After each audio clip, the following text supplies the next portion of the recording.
Hello everyone, welcome back to my channel engineering mathematics with MK.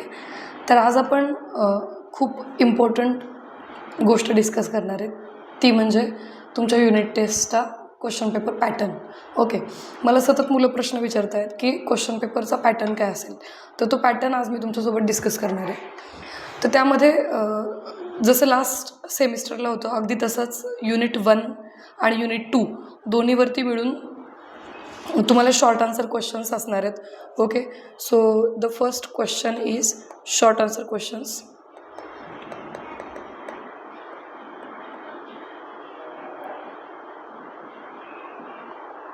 Okay, तर short आन्सरमध्ये total 5 questions असतील.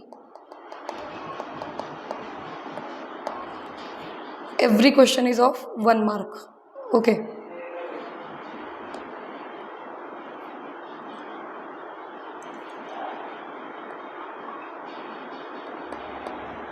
okay, first question from unit 1, second question from unit 1, third question is also from unit 1, and fourth and fifth questions are from unit 2. Okay, तर इथं exactly कुठल्या टॉपिकवरती questions येतील ते नाही सांगता येणार, पण युनिट 1मधून 3 आणि युनिट 2मधून 2 असे क्वेश्चन्स विचारले जाणार आहेत. हे किती मार्क्स झाले? 5 marks.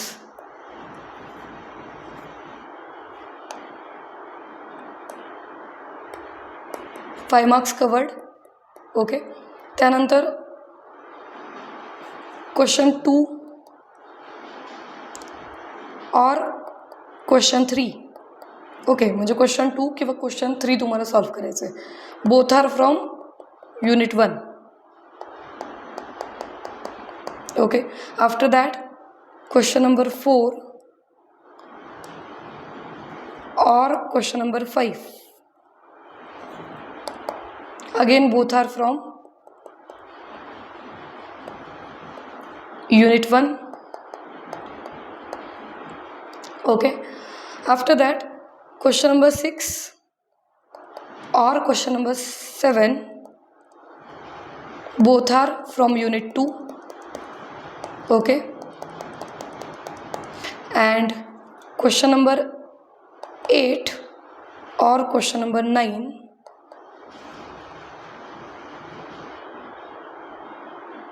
both are from unit 2.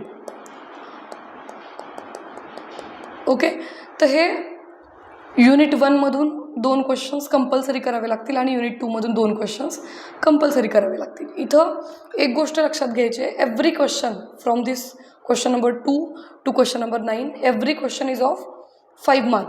हा पण 5 मार्क्सला असेल, हा पण 5 मार्क्सला. दोन्हीपैकी एक तुम्हाला सॉल्व करायचं आहे 2 आणि 3मध्ये. सिमिलरली 4 आणि 5 बोथ आर ऑफ 5 मार्क्स आणि दोन्हीपैकी एक सॉल्व करायचं आहे. असंच पुढच्या युनिटसाठी, युनिट 2साठी.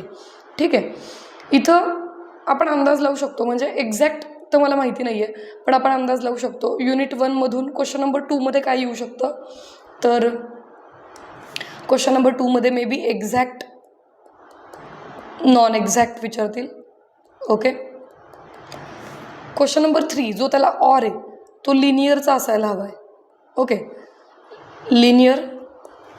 आणि question number 4, 5 I think both of them are of applications. Okay, ॲप्लिकेशन्सपैकी एक असेल आणि क्वेश्चन नंबर 5 पण ॲप्लिकेशन्सपैकी एक असेल. मग ती जी पेअरिंग आहे ती कशी येऊ शकते, म्हणजे फॉर एक्झाम्पल जर ऑर्थोगोनल ट्रॅजेक्टरीज विचारलं क्वेश्चन नंबर 4मध्ये, तर क्वेश्चन नंबर 5मध्ये मे बी सर्किट विचारतील, किंवा क्वेश्चन नंबर 4मध्ये हीट फ्लो विचारतील, क्वेश्चन नंबर 5मध्ये ऑर्थोगोनल विचारतील. म्हणजे कसंही कॉम्बिनेशन येऊ शकतं. How many applications are there? Orthogonal आहे. ओके, त्यानंतर सर्किट, इलेक्ट्रिक सर्किट आहे, त्यानंतर हीट फ्लो आहे, आणि शेवटी रेक्टिलिनियर आहे. बरोबर, तर या चारीपैकी कुठलेही 2 ॲप्लिकेशन्स घेतील ते आणि 4 आणि 5मध्ये विचारतील. आता इथं असंच होईल का जसं मी सांगते, तर तसं नाही आहे, तसंच एक्झॅक्टली होणार नाही. कदाचित व्हेरिएशन येईल क्वेश्चन्समध्ये, पण तुम्ही फॉर प्रॅक्टिस तुम्ही अशा पद्धतीने विचार करू शकता की ॲप्लिकेशन्समध्ये हे 4 टाईप्स, त्यापैकी कुठले तरी 2 विचारले जातील. सिमिलरली एक्झॅक्ट, नॉन एक्झॅक्ट आणि त्याला ऑर लिनियर, किंवा इथं मे बी नॉन एक्झॅक्ट येऊ शकतं. जर इथं एक्झॅक्ट आलं तर असं काही येऊ शकतं. ओके, तर तुम्ही फक्त यावरती सध्या विचार करा की क्वेश्चन नंबर 2 आणि क्वेश्चन नंबर 4 म्हणजे कंपल्सरी जो आहे तो तुम्हाला कंपल्सरी 2 क्वेश्चन्स युनिट 1मधून सॉल्व्ह करायचे आहेत आणि कंपल्सरी 2 क्वेश्चन्स युनिट 2मधून सॉल्व्ह करायचे आहेत. तसंच बघा 6 आणि 7, तर 6 आणि 7मध्ये परत 5 मार्क्सला आहे. Okay, every question is of 5 marks.